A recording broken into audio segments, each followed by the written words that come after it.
Hi everyone, कैसे हो आप लोग। आपके रिटन के रिजल्ट्स आ चुके हैं ना, आपका इंटरव्यू होने वाला है। So in this video I will be talking about my interview experience. मुझसे क्या क्या पूछा गया था इंटरव्यू में, एंड आपको कैसे प्रिपरेशन करनी चाहिए, and I will B also talking about the sources that you can follow for your interview preparation, right. तो सबसे पहले इंटरव्यू के टाइम पे आपको एक सीवी मिलता है जो आपको फिल करना होता है। इसमें आपके name, date of birth, father's name, और आपको 10th में कितने परसेंटेज आए, 12th में कितने परसेंटेज आए, and then about your graduation, आपका स्ट्रीम क्या है, और आपकी स्ट्रेंथ और स्किल्स क्या है, आपके अचीवमेंट्स क्या है, आपकी इंटरेस्ट और हॉबीज़ क्या है, ये सब कुछ उसमें फिल करना होता है। सो आपका इंटरव्यू बेसिकली जो है ना, वो पूरे सीवी के अराउंड ही होगा। They will take your CV, और उसके बाद उससे ही रिलेटेड सारे क्वेश्चंस पूछे जाएंगे आपसे। तो मैं पैरेलली आपको बताती हूँ कि आपको कैसे प्रिपेयर करना है, और मुझसे सीवी में से कैसे पूछा गया था, ठीक है। And the first point is name. जैसे आपको सीवी में आपका नेम फिल करना होगा, तो जब आप अपना नेम डालोगे ना, तो आपके नेम की मीनिंग क्या है वो आपको पता होनी चाहिए कि आपका जो भी नेम है XYZ, उसका मीनिंग क्या होता है। आपका डेट ऑफ बर्थ, अगर आपका डेट ऑफ बर्थ ले सपोज 1 Feb है, 2 Feb है, तो उस दिन ऐसा कुछ इंपॉर्टेंट डे तो नहीं आता। और फिर आपका जिस दिन इंटरव्यू है उस दिन भी चेक कर लेना कि उस दिन तो ऐसा कुछ इंपॉर्टेंट डे नहीं है जो आप मिस कर रहे हो, ठीक है, राइट। उसके बाद फादर्स नेम में आपके जो फादर हैं उनका ऑक्यूपेशन क्या है, उससे रिलेटेड क्वेश्चंस पूछे जाएंगे।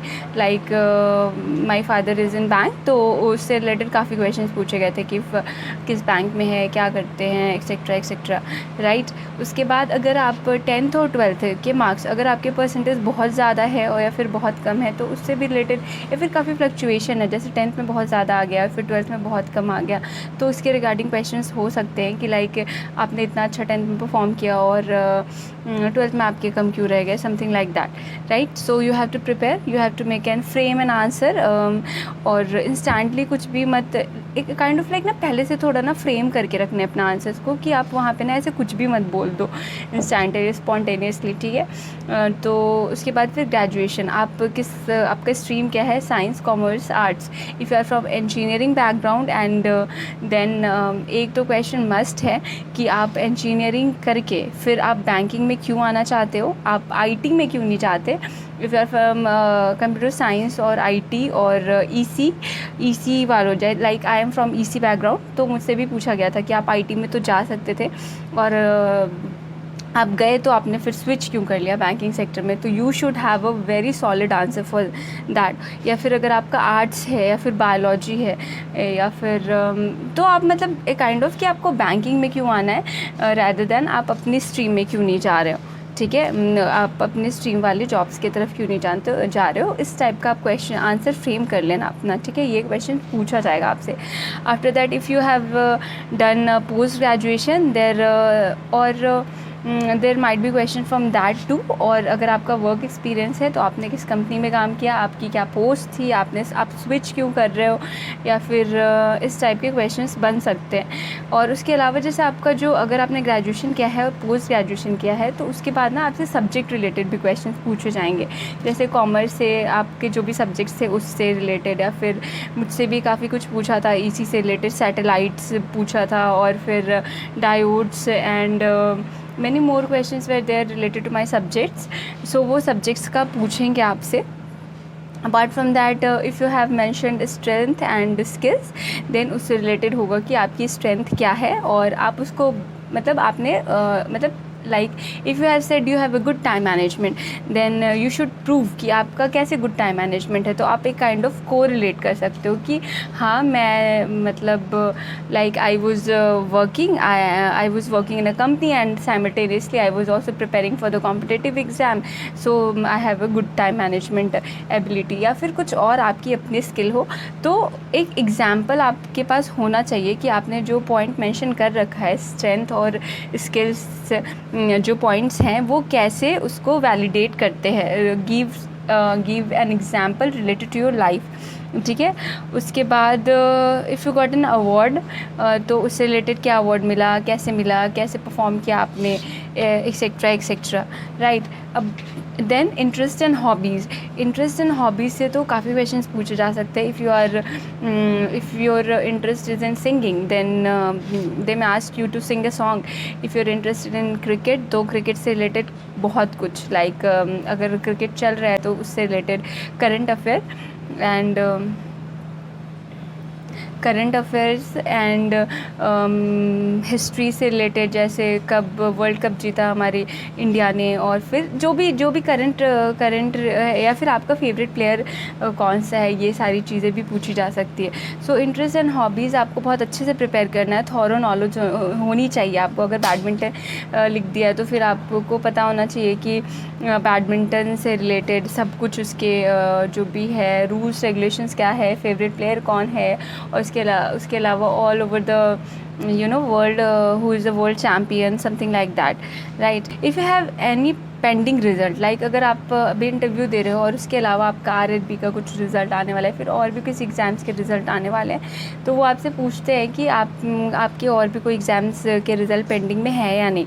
आप देख लेना, बहुत सारे ऐसे मैं बता देना 4-5 एग्ज़ाम्स मेरे पेंडिंग में, बिकॉज़ आई थिंक ठीक है। जैसे अगर आपने बताया कि आपके ये भी एग्ज़ाम्स के फाइनल रिज़ल्ट आने वाले हैं, ये भी आने वाला है, ये भी आने वाला है, तो काइंड ऑफ मुझे पर्सनली ऐसा लगता है कि इट रिफ्लेक्ट्स कि आपके पास ऑप्शंस अभी बहुत सारे हैं। जैसे उस टाइम पे मुझसे पूछा था कि आपका और भी कोई रिज़ल्ट पेंडिंग है, तो मैंने बता दिया था उनको मेरा SBI पेंडिंग है एंड आरआरबी PO का पेंडिंग है। तो दे सेड कि अरे आपके पास तो बहुत सारे ऑप्शंस हैं, समथिंग लाइक दैट, ठीक है। उसके बाद स्टैटिक सब्जेक्ट्स में फिर बैंकिंग की भी नॉलेज आपको होनी चाहिए अच्छे से, स्टैटिक बैंकिंग कर लेना अच्छे से prepare. And what is the current affairs, जो भी न्यूज़ चल रहा है वो सब आपको पता होना चाहिए। न्यूज़पेपर पढ़ते रहो, अभी रीडिंग कंटिन्यूसली करते रहो आप उससे, और एडिटोरियल भी पढ़ते रहना, क्योंकि जो भी न्यूज़ चल रहा है उससे रिलेटेड आपके क्या ओपिनियंस है वो भी मैटर करेगा, वो पूछ सकते हैं, right. Apart from that there are some basic ground rules, like you should be very confident, ऐसे डर के मत देना interview, you should be confident but don't be over confident, जैसे कि मुझे ही सब कुछ आता है, right. Do not be over confident. Apart from that be calm, relax, आराम से, अगर कुछ भी डू नॉट गेट अग्रेसिव और do not get involve in any kind of arguments with the interviewer. अगर किसी भी पॉइंट पे अगर वो आपके आंसर से सेटिस्फाई नहीं हो पा रहे हैं या फिर आपका पॉइंट और उनका पॉइंट मैच नहीं कर रहा है, देन इट्स ओके, ठीक है, कोई बात नहीं, आप बोल देना कि सर आई थिंक मुझे ऐसा लगता है कि ये आंसर होना चाहिए, और अगर आप बता रहे हैं तो then I will go and check once again, जैसे इंटरव्यू होने के बाद मैं चेक कर लूँगा या कर लूँगी, ठीक है। Language is not a barrier, हो सकता है वो इंग्लिश में पूछो और आप हिंदी में अगर इंटरव्यू देना चाहते हो तो आप हिंदी में रिप्लाई कर सकते हो, बट बेसिक इंग्लिश आनी चाहिए। अगर एक जो नॉर्मल प्रोसीजर ये होता है कि अगर वो इंग्लिश में आपसे पूछ रहे तो आप इंग्लिश में रिप्लाई करो, और अगर आप वो हिंदी में पूछ रहे तो थोड़ा ओवर स्मार्ट बन के इंग्लिश में मत आंसर करना, हिंदी में ही आंसर करना, ठीक है। But if you do not want to give interview in English, you are comfortable in giving interview in Hindi only, though फिर उस टाइम पे आप आंसर कर सकते हो हिंदी में, फिर वो आपसे हिंदी में ही पूछने लगेंगे। Language is not a big issue I think, right.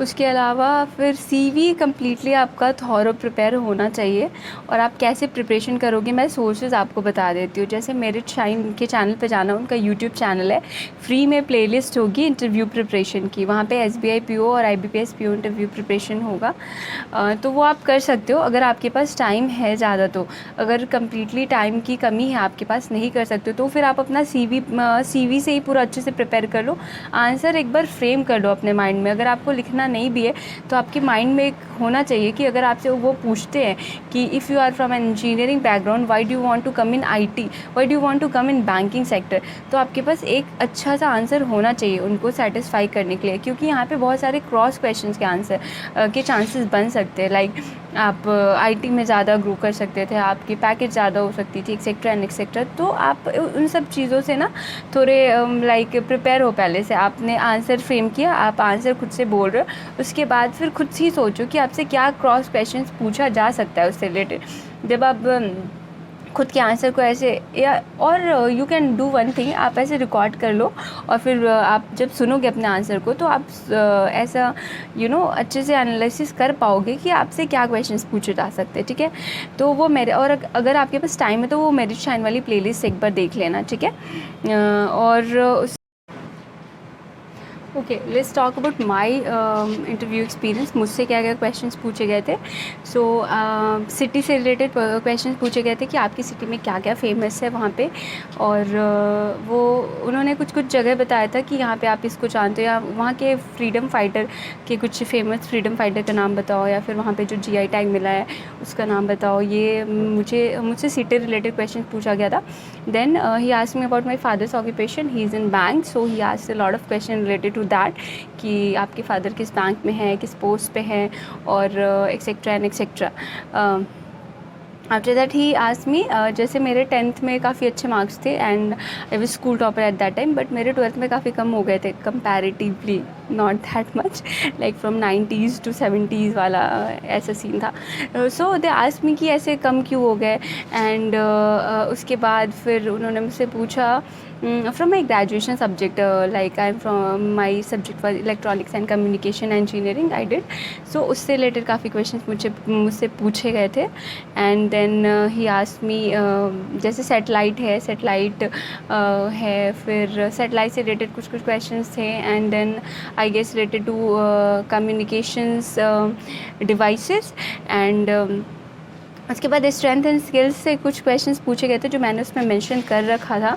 And I worked in NGO, so उससे भी रिलेटेड क्वेश्चंस थे, strength and skills, strength and इसमें इस वाले एरिया में, ठीक है।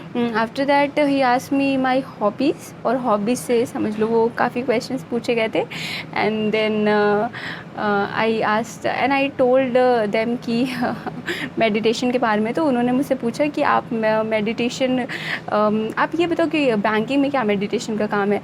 और तो मैंने उनसे बोला कि ऐसे कभी कभी ऐसे कस्टमर आ जाएंगे जो अग्रेसिव कस्टमर होंगे, तो उनसे डील करने में ये हेल्प कर सकता है। Then there was a female, तो उन्होंने मुझसे ये बोला कि हाँ अभी तो आगे बहुत काम आएगा आपको, बैंकिंग में आओ तो आपको बहुत काम आएगा, मेडिटेशन बहुत करना पड़ेगा, इस टाइप से उन्होंने कुछ बोला था। They were very friendly, they were asking the questions in a very friendly way. कोई भी ऐसे सीरियस वाला माहौल नहीं बना था, सब कुछ काफ़ी काम और फ्रेंडली तरीके से वो पूछ रहे थे। उसके बाद उन्होंने मुझसे करंट अफेयर से रिलेटेड क्वेश्चंस पूछे थे, जो भी न्यूज़ में चल रहा है वो सब पूछा गया था मुझसे। एंड बस it was all around CV base, nothing more than that. तो आप अच्छे से CV प्रिपेयर कर लो। अब CV मतलब अगर आपने सब्जेक्ट डाला है कि आपका ग्रेजुएशन इंग्लिश ऑनर्स है, तो आपको पता होना चाहिए हु इज़ द शेक्सपियर, या फिर आपकी फेवरेट बुक क्या है इंग्लिश में, या फिर इंग्लिश का क्या यूज़ है बैंकिंग में। इस सब टाइप के क्वेश्चंस रहते हैं, ठीक है। So that is all.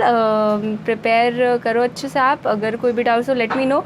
And एक बार आंसर फ्रेम कर लेना, ऐसे मत करना कि कम्प्लीटली ऐसा मत सोचना कि मैं इंस्टेंटली जाके वहाँ पे बोल दूँगा या फिर बोल दूँगी।